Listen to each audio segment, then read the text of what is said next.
Doctor صاحب پہلے تو یہ بتائیے وہ جو دوسری تیسری صدی ہے ظاہر ایک بڑی ہی فتنے اور فساد کی اس اعتبار سے کہ ایک طرف تو اہل بیت اطہار کے حوالے سے جو ہے وہ پوری حکومتی مشینری لگی ہوئی تھی اور دوسری طرف علمی ترویج بھی ساتھ ساتھ جو اس کا کام بھی شروع ہو چکا تھا. اس دور میں حضرت ذوالنون مصری علیہ رحمہ جو ہیں وہ چمکتے ستارے بن کے ابھرتے ہیں. آپ کے فضائل.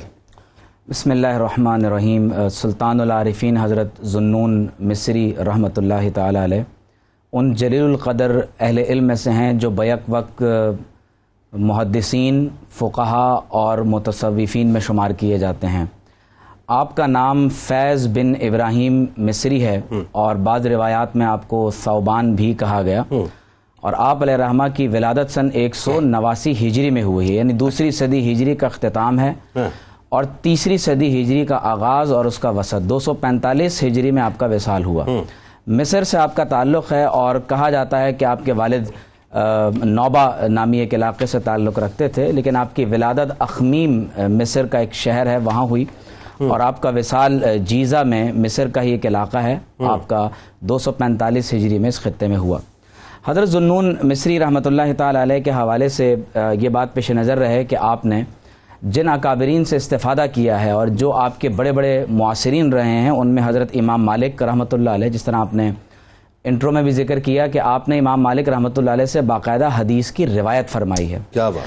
اور پھر اس کے بعد حضرت امام لیث، حضرت امام ابن لہیعہ رحمہ اللہ، حضرت فضیل بن عیاض جو خود اپنے زمانے کے بہت بڑے اکابر صوفیہ اور اہل علم میں سے ہیں، اور حضرت سفیان بن عیینہ رحمۃ اللہ تعالی علیہم اجمعین.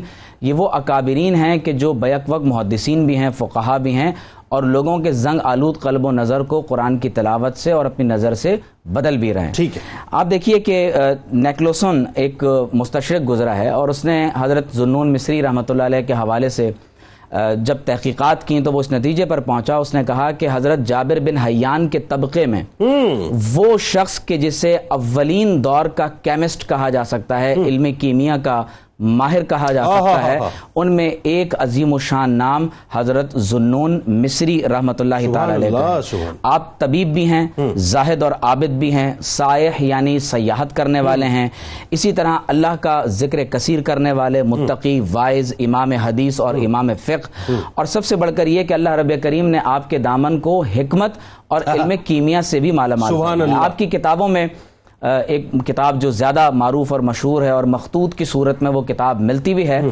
اس کتاب کا نام ہے حل الرموز و بر الاسقام فی کشف اصول اللغات والاقلام.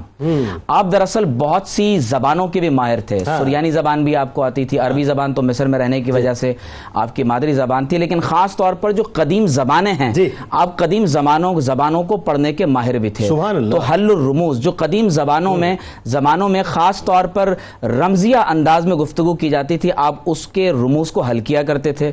بر الاسقام یعنی بیماریوں سے آپ لوگوں کو شفا اس طور پر دیتے تھے کہ آپ ایک بہت بڑے طبیب بھی تھے. اور بہت اہم بات یہ ہے کہ جو اصول لغات ہیں، کیونکہ زمانے قدیم میں جو لینگویج لکھی جاتی تھی اس کا طرز یہ ہوتا تھا کہ فرض کر لیں کہ آپ کو اگر مچھلی کی شکل بنانی ہے، یعنی آپ کو بتانا ہے کہ آپ کو مچھلی کو ڈسپلے کرنا ہے، مچھلی کے بارے میں بات کرنی ہے، تو مچھلی کی شکل بنا دی جاتی تھی جو نون کی طرح سے ہوا کرتی تھی. تو اسی لیے آپ دیکھیں کہ فی اصول اللغات والاقلام اور جو باقاعدہ نسخ اور خط کے مختلف علوم ہیں آپ ان کے بھی ماہر تھے.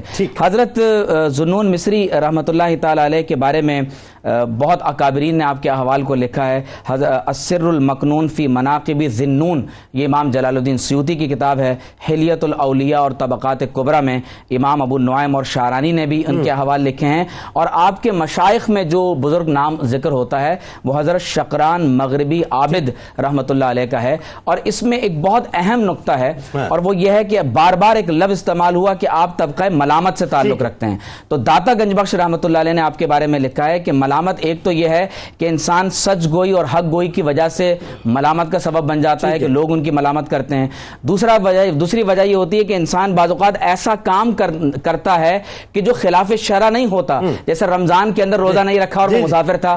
اور تیسری صورت یہ ہے کہ وہ ایسا کام کام کرتا ہے جو شریعت کے خلاف ہوتا ہے بظاہر لیکن حقیقت وہ شریعت کے مطابق ہوتا ہے. تو آپ فرماتے ہیں کہ حضرت کا مقام جو ملامت میں ہے وہ یہ ہے کہ لا یخافون لومۃ لائم، کہ وہ کسی ملامت کرنے والے کی ملامت سے خوف زدہ نہیں ہوتے.